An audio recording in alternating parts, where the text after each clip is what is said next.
Everyone was waiting.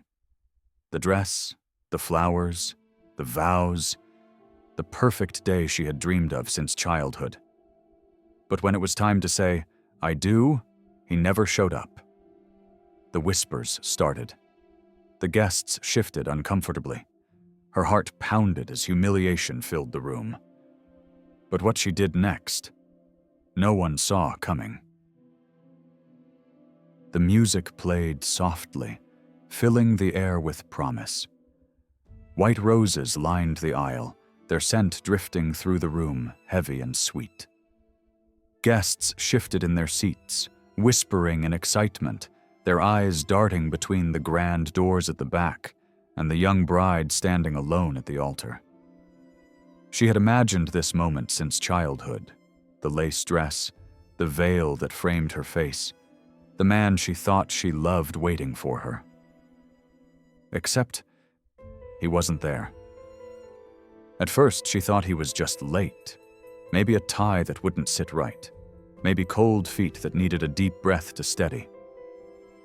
The priest smiled kindly, assuring her they'd wait a few more minutes. Minutes passed. Whispers grew louder. Her bridesmaids avoided her gaze, pretending to fix their bouquets. Her mother clutched the edge of her chair, knuckles white. The music stopped. Restarted. Stopped again. By now, the weight of the silence was crushing. Every eye was on her. The girl in white, abandoned in front of everyone she knew. Her lips trembled, but she kept standing, holding on to the last bit of hope that any second, the doors would open, and he'd come rushing in, breathless, apologizing, saying he couldn't imagine life without her. But the doors stayed shut. 10 minutes became 20. Then 30. The air grew heavy. Guests shifted uncomfortably, some whispering in pity, others shaking their heads. One cruel voice muttered, "I knew he wouldn't go through with it." Another whispered, "Poor thing, all that money wasted." Her father stood up, jaw tight, ready to storm out and find him, but her mother held his arm. "Don't," she whispered. "Not here." Finally, the priest cleared his throat. His words were soft, almost apologetic. "Perhaps it's best if we reschedule." Reschedule. The word burned her ears. It wasn't just a wedding. It was her dignity, her trust, her future, all shattered in a single moment. Tears blurred her vision as she stumbled down the aisle, her heels echoing in the silent room. The veil slipped from her hair, catching on the pews as she passed. She could feel the stairs burning into her back. Every step felt like walking through fire. When she finally reached the doors, she turned one last time, scanning the room full of people who had come to witness her joy, only to watch her collapse instead. Her heart pounded, her throat dry, her hands shaking as she pushed the doors open and stepped outside. The sunlight hit her face, blinding, almost mocking. She tore the veil from her head, clutching it in her fists as the truth sank in. It wasn't coming, and in that moment, humiliation turned to rage. The ride home from the church was silent. Her parents sat in the front seat, exchanging looks but saying nothing. Her mother's hand twisted the strap of her purse. Her father's jaw was locked tight. The bride sat alone in the back, her white dress wrinkled, her mascara streaked, the bouquet still clutched in her trembling hands. The silence was worse than words. When they reached the house, the dress came off in a fury. She tore the pins from her hair, letting it fall in tangled waves around her face. The mirror reflected not a bride, not a woman in love, but someone hollow. Someone who had been made a fool of in front of everyone she cared about. She collapsed on the bed, still in her slip, sobbing into her hands. Hours passed, then days. Calls flooded in, some from friends who claimed they were worried but couldn't hide their curiosity. Others from relatives, offering pity that only twisted the knife deeper. and then the whispers began. At the grocery store, 2 women paused in the aisle, lowering their voices just enough to sting. "That's her," one whispered. "The one who got left at the altar." Another chuckled cruelly. "Imagine spending all that money just for him to run off." She kept her head down, but the words clung to her like smoke. At work, her co-workers tried to tiptoe around her. Some avoided her completely, afraid to say the wrong thing. Others offered too much sympathy, their pitying looks reminding her every second of what she had lost. The humiliation wasn't just private, it was public. A spectacle. Nights were the hardest. She would lie awake replaying the scene over and over, the empty altar, the whispers, the doors that never opened. Her mind tormented her with questions. Was there another woman? Did he ever love me? Was I blind the whole time? And with every question came the same bitter truth. He had chosen to humiliate her, in front of everyone, in the cruelest way possible. Her sadness hardened into anger. Anger into obsession. One night, staring at the ceiling, her heart pounding with rage, she whispered into the dark, "He thought he could embarrass me. But he has no idea what I'm capable of." It wasn't just a thought, it was a promise. The days blurred into one another. Morning light slipped through her curtains, but she barely noticed. Nights stretched endlessly, her thoughts looping back to the same moment, the empty altar, the whispers, the doors that never opened. But grief doesn't sit still. Slowly, it hardened, reshaping itself into something sharper. The turning point came one afternoon, 2 weeks after the wedding that never was. She was at the grocery store, her cart half empty, when she heard it again. 2 women at the end of the aisle, their voices hushed but not enough. "That's her. The bride left standing just like that. Can you imagine? I'd never show my face again." The words seared into her, but instead of tears, a different fire sparked in her chest.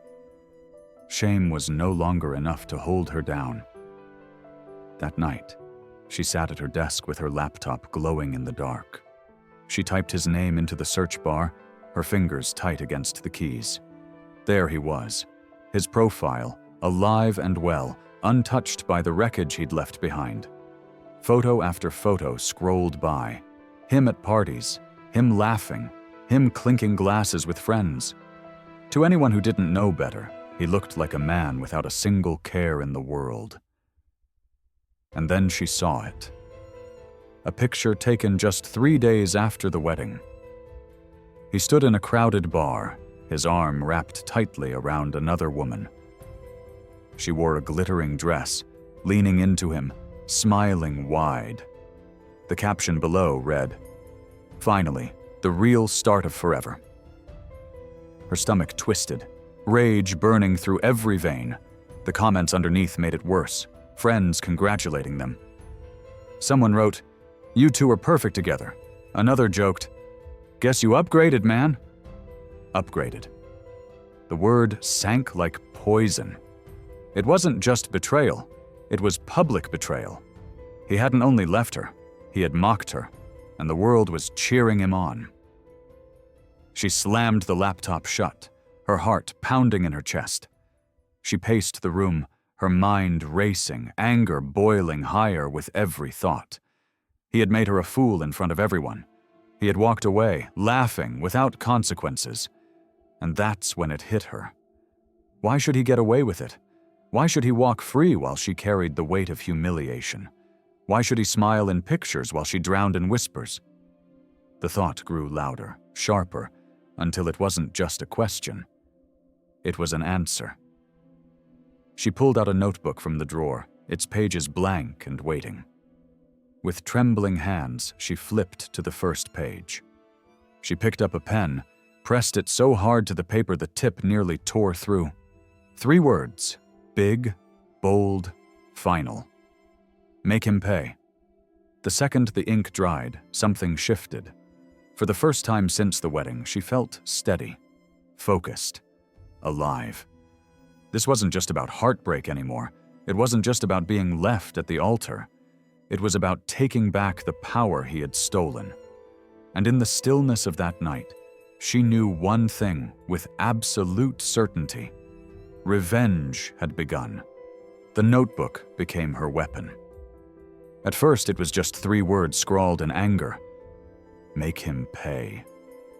But slowly, night after night, the pages filled with her neat handwriting, diagrams, lists, names, timelines. She wasn't going to lash out blindly. That would make her no better than him. No, if she wanted to win, she needed patience, control, and precision. The first step was information. She started with his social media, combing through every photo, every tagged post. He had made the mistake of keeping his accounts public.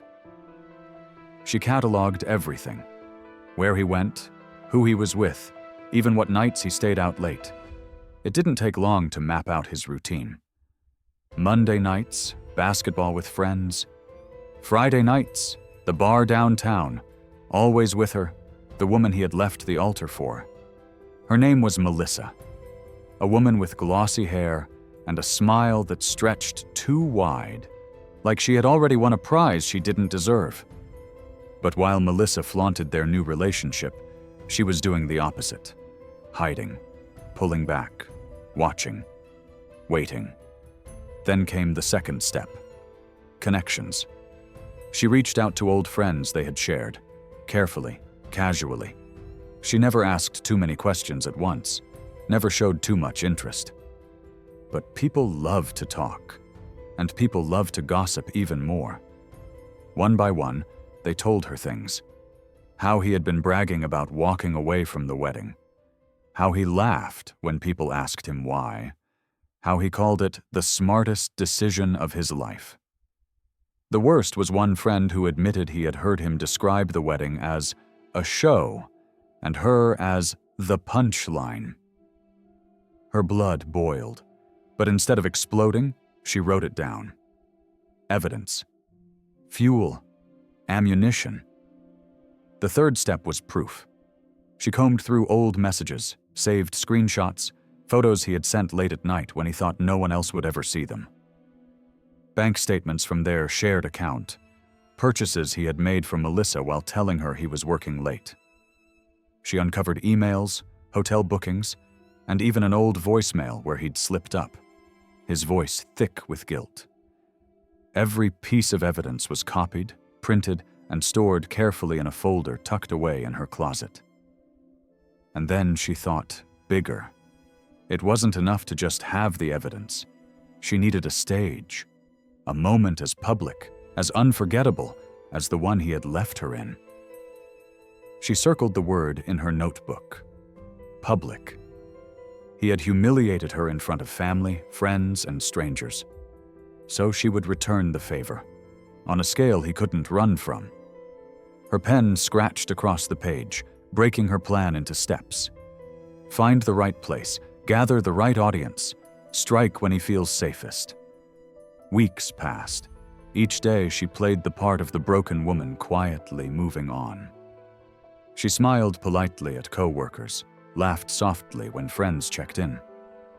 But at night, her eyes burned with focus as she traced over her plan again and again. And slowly, the woman who had been humiliated at the altar began to disappear. In her place stood someone new, someone dangerous. Because now, it wasn't a matter of if she would strike. It was only a matter of when. Her revenge didn't begin with a bang. It began with a whisper. The first whispers were for Melissa. Casual comments, drifting from people Melissa trusted. A co-worker at lunch. A friend over drinks. Funny, he said that same line to his ex. Word for word. You ever notice he disappears on Friday nights? Used to say the same thing before he left her. Melissa laughed them off at first, but laughter turned into frowns. Frowns into quiet suspicions. Then came the first envelope. No name, no return address. Inside, screenshots of late-night messages he had sent to women before Melissa. Promises of forever that looked identical to the ones he now whispered to her. Melissa didn't mention it right away, but the seed of doubt had already taken root. That was only step one. The second strike came through his closest friends. They had always idolized him, always taken his side. So she made sure they saw the kind of man he really was. One morning, his group chat lit up. A string of pictures appeared. Private photos he had sent years ago. Silly, embarrassing, the kind no man wanted circulating. Alongside them, screenshots of him bragging about how easy it was to manipulate women. The messages spread quickly, and by the end of the day, laughter followed him everywhere. His reputation, so carefully curated, was starting to crumble. And still, she wasn't finished. Her third strike was psychological. She began sending reminders, not to him directly, but in ways that gnawed at him. An old photo slipped under his windshield wiper. The two of them at dinner, smiling when he had sworn he'd lost all the copies. An anonymous text, quoting a message he had once sent her late at night. "You're my only forever." No threats, no accusations, just little ghosts from the past, reminders that he was not as untouchable as he thought. It worked. Friends noticed him jumpy, checking his phone constantly. Melissa noticed him snapping at small questions, over-explaining his whereabouts. And she noticed too, the shift in him, the arrogance fading, the pride slipping. By the time she had gathered every piece of evidence, he was already unraveling. He just didn't know why. That was the beauty of it. She didn't want him destroyed in a single moment.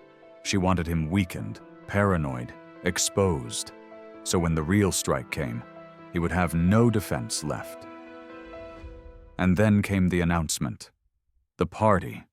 A new beginning, he called it. A night to celebrate his future with Melissa. Friends, family, co-workers, the same kinds of faces who had once watched her humiliation at the altar.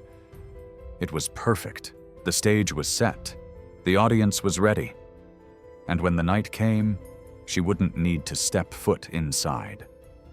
Because the plan she had been building, piece by piece, was ready to crush him from the inside out. The party was alive with confidence. He moved through the crowd like a king at his coronation, glass in hand, chest puffed with pride. Melissa clung to his arm, radiant in a way only a woman in love could be. Guests toasted him, joked with him, admired the new chapter he claimed to be stepping into. But every smile in that room was about to turn. It began quietly. A buzz in one pocket, then another.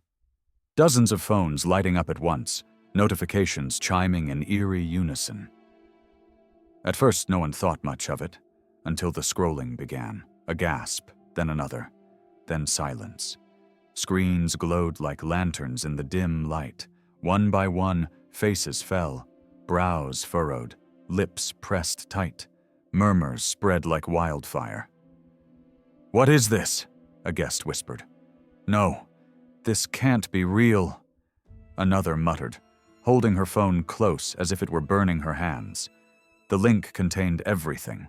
Screenshots of his private conversations, messages to women he had lined up while engaged, cheap hotel receipts tucked between business trips, and worst of all, mocking jokes about Melissa, about her trust, about how easy it was to keep her in the dark. Every promise he had ever made now lay exposed in black and white. At first he didn't notice. He was too busy smiling, raising his glass, preparing for a speech. But then the laughter stopped. The music seemed to choke into silence.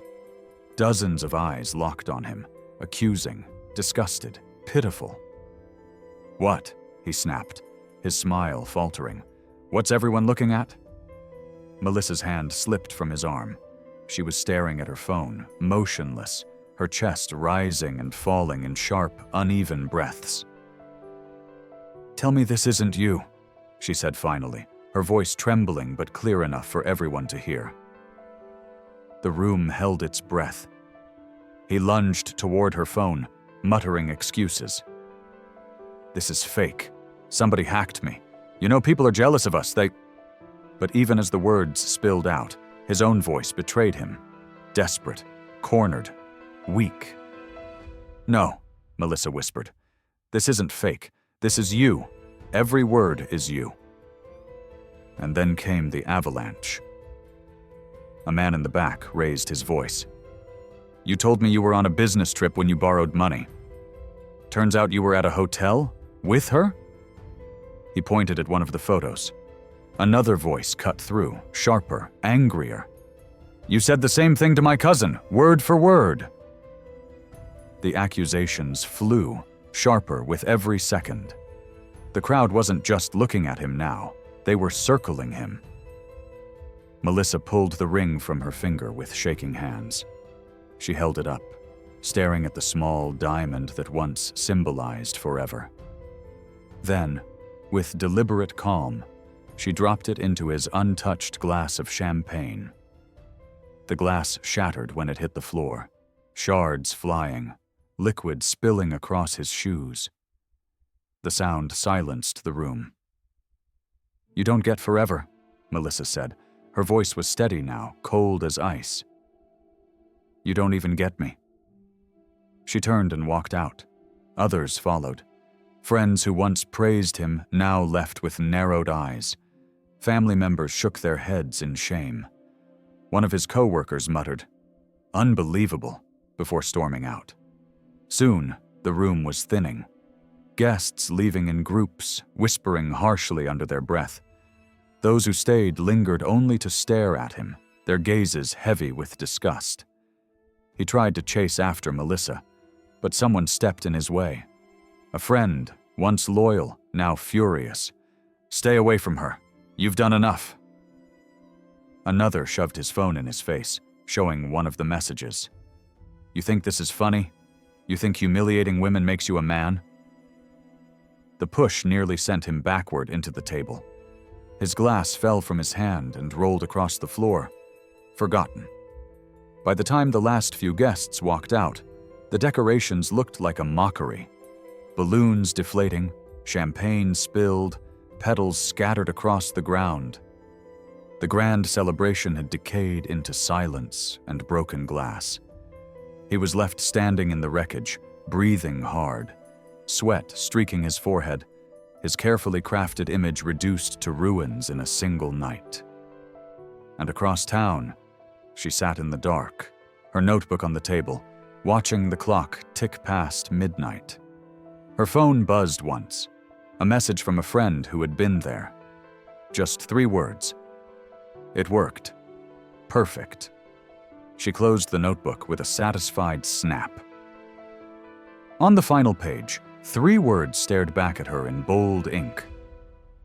"Justice is done." But as the quiet filled the room, another thought lingered. Had she gone far enough? Or was this only the beginning? The next morning, his world collapsed like a house of cards. He woke up to his phone buzzing uncontrollably. Hundreds of missed calls, thousands of messages. Some from friends who demanded explanations, some from strangers who sent threats, and some from reporters hungry for a story. The story. By sunrise, it had already gone viral. Clips from the party had been shared across every platform. The projector video of his late-night boasts was replayed millions of times. Memes spread faster than he could delete them. His smirk, his laugh, his arrogance. It was all out there, turned into a punchline for the entire world to see. By mid-morning, his boss called. Cold, curt, merciless. "We can't have someone like you representing this company. You're terminated, effective immediately." No debate, no negotiation, just a door slammed shut. And that was only the beginning. His family refused to answer his calls. His mother left one short voicemail, I can't even look at you right now." His father, a man who valued reputation above all else, sent nothing at all. The silence spoke louder than any words. Melissa had vanished from his life completely. Her parents, humiliated and heartbroken, cut all ties, making it clear he was never welcome near them again. The ring she left behind was already gone, pawned, rumor had it, to pay for her new apartment far away from him. By nightfall, he was pacing in his half-dark apartment, empty bottles on the counter, food containers piling up, his phone still buzzing with reminders of the empire he'd lost. He wanted to scream, to lash out, but there was no one left to listen. He was utterly alone. But her world? It was changing in quieter ways. That morning she sat in a corner booth of a small cafe, hands wrapped around a warm cup of coffee. People passed by her, oblivious. She looked like any other customer. But beneath the calm exterior, she carried the knowledge of what she had done. Friends reached out, some cheering her bravery, others offering sympathy. Messages poured in from women she barely knew. "You did what I wish I could have. Thank you for showing men like him don't always win." Even strangers sent gratitude. She didn't respond to most of them. Instead, she kept her focus inward, listening to the silence inside herself. But silence didn't mean peace. At night, the visions returned. The altar, the whispers, the pity in people's eyes. She would wake up sweating, the phantom weight of her wedding dress pressing down on her chest. The revenge had scorched him, yes, but the emptiness he left behind, it still ached. One evening, she opened her notebook again. The same notebook that had carried her through the storm. She turned to the last page. The words "justice is done" stared back. But below it, she scribbled a shaky question mark. Because deep down, she wasn't sure. He had lost his job, his friends, his fiancé, his reputation. But was it enough? Some nights she convinced herself it was. Other nights, a darker voice whispered, "There's more to take. He still breathes. He still walks free. He hasn't felt the full weight of what he did to you." Her pen tapped against the paper, the ink dot bleeding into the page. And in that moment, she realized her story wasn't over. For a time, she tried to quiet the voice in her head. She told herself she'd done enough. He was ruined, humiliated, stripped of everything he cared about. But as the days passed, that hollow ache inside her only grew stronger. The truth was simple. Justice hadn't filled the void. One night, she sat at her kitchen table, the glow of a single lamp spilling across the pages of her notebook. The list of what she'd taken from him stared back. Job, reputation, family, love. She ran her finger down the list, then stopped. Not enough, because he still had one thing left, his freedom. That thought lingered in her mind like a shadow. If he could walk the streets, laugh with strangers, breathe without consequence, then how had she truly won? So she began again. New pages, new arrows, new plans. This time it wouldn't be about embarrassment. It wouldn't be about social ruin. This time it would be permanent. She started digging. Late nights on her computer, searching records, tracing his past. Every lie he told Melissa, every woman he had strung along before, every shady deal he'd made at work. Piece by piece, she collected a history of destruction, enough to bury him if placed in the right hands. But as she worked, a darker idea took hold. Why stop at exposing him? Why not destroy him in a way no one could recover from? She pictured him in a courtroom, stripped of every ounce of control. She pictured him behind bars, his smirk wiped clean. She pictured him pacing in a cold cell at night, the way she had once paced her own apartment in despair. For the first time since the altar, she felt something close to peace. The decision was made. He had taken her future once. Now she would take his. Her research turned into an obsession. Night after night, she sat in front of the glow of her laptop, piecing together a map of his life. Password resets, old emails, deleted photos recovered from mutual friends' cloud backups. Every breadcrumb he'd left behind became fuel for her plan.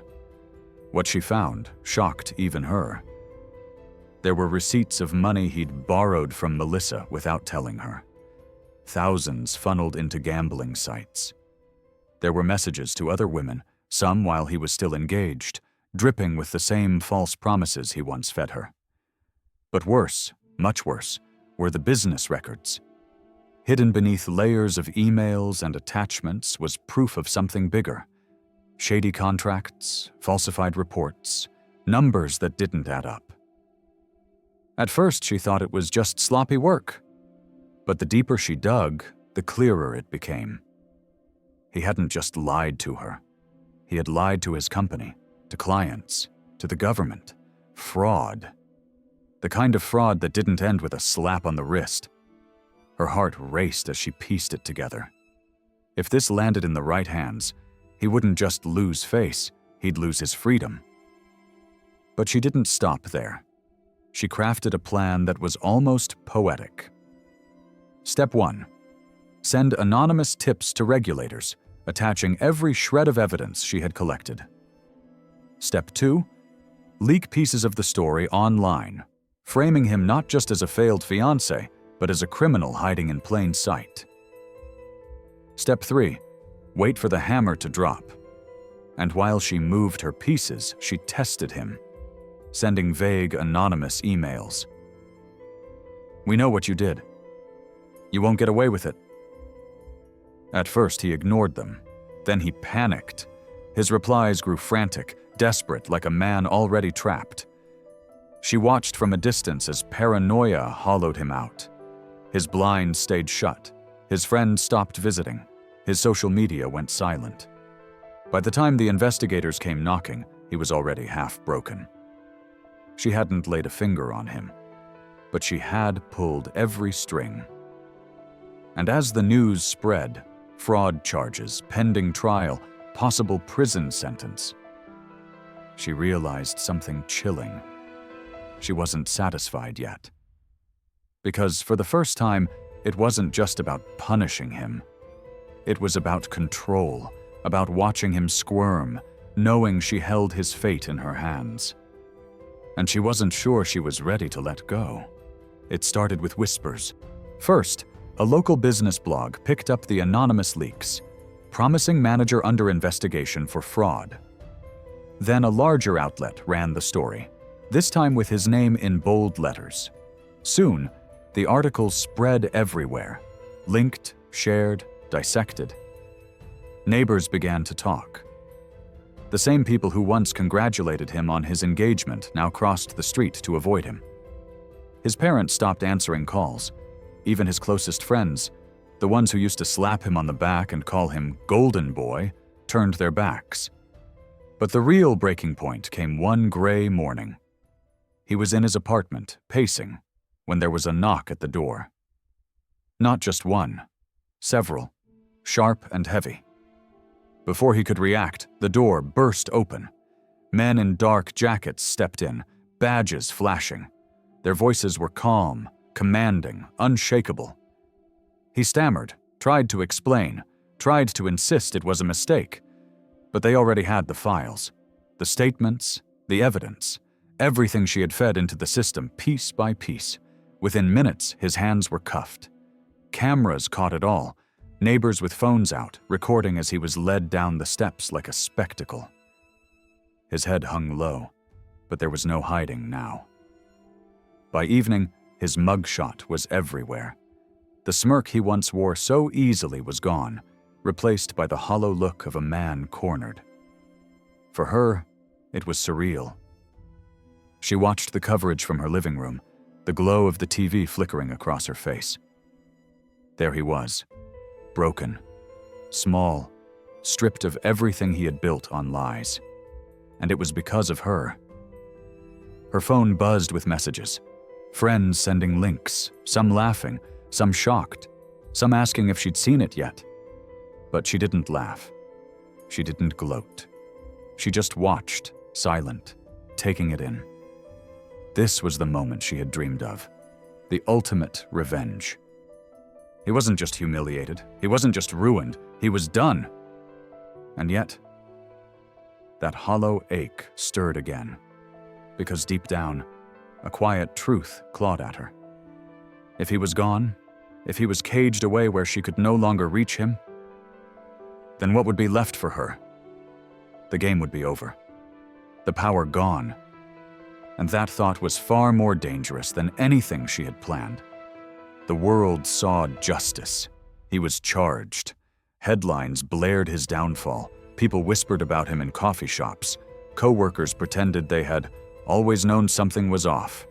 His name was now tied to fraud, betrayal, and failure. And she was free. At least that's what she told herself. But freedom didn't feel like this. Nights were still restless. She lay in bed, staring at the ceiling, hearing echoes of that day at the altar. His absence, the whispers, the burning humiliation. No matter how far she buried him, those memories clawed their way back. The victory felt hollow. Friends tried to celebrate with her, claiming it was poetic justice. Some called her lucky to have dodged a bullet. Others asked what she'd do next, now that he was out of her life for good. She smiled, nodded, played along. But when she was alone, the silence was unbearable. Because for so long, her life had revolved around him. First in love, then in rage, and finally in revenge. He was her anchor, her purpose, her obsession. And now, with him locked away, she realized something chilling. She didn't know who she was without him. Her notebook still sat on the desk. Pages upon pages of plans, arrows, strategies, evidence of a war she had fought and won. She flipped through them, her fingers lingering on the scribbled words. Take everything. And she had. But what was left for her? She caught her reflection in the window. Eyes darker, sharper, a version of herself she didn't quite recognize. Was this victory or transformation? One night she found herself outside his prison, standing just beyond the gates. The place was silent, cold, lit only by harsh floodlights. She told herself it was curiosity, closure. But deep down, she knew the truth. It wasn't over. Not for her. Not yet, because revenge wasn't just something she had done. It had become something she needed. And the scariest part? She didn't know if she could stop. She tried to convince herself it was over. The notebooks were gone. The files deleted. The ashes of her careful plans scattered in the wind. It was supposed to be closure. But the hunger didn't leave. Walking through the city, she saw him everywhere. In dismissive boyfriends, arrogant bosses, smooth-talking liars, men who wore the same mask of confidence, the same smirk of someone who believed they'd never face consequences. Her hands itched. Her mind raced. It wasn't about him anymore. It was about the pattern, the type. Late nights, she found herself in online spaces where strangers poured out their heartbreaks. Cheating husbands, manipulative girlfriends, broken promises. She read each one with a quiet intensity, as though collecting evidence. And sometimes, when the stories were too close to her own, she sent a reply.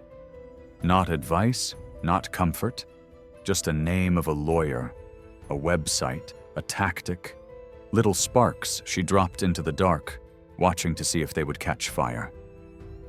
It gave her a strange satisfaction, knowing that maybe, just maybe, someone else out there was beginning their own war. One night, she closed her laptop and leaned back, staring at the ceiling. The room was quiet. too quiet. She realized something chilling. This wasn't about revenge anymore.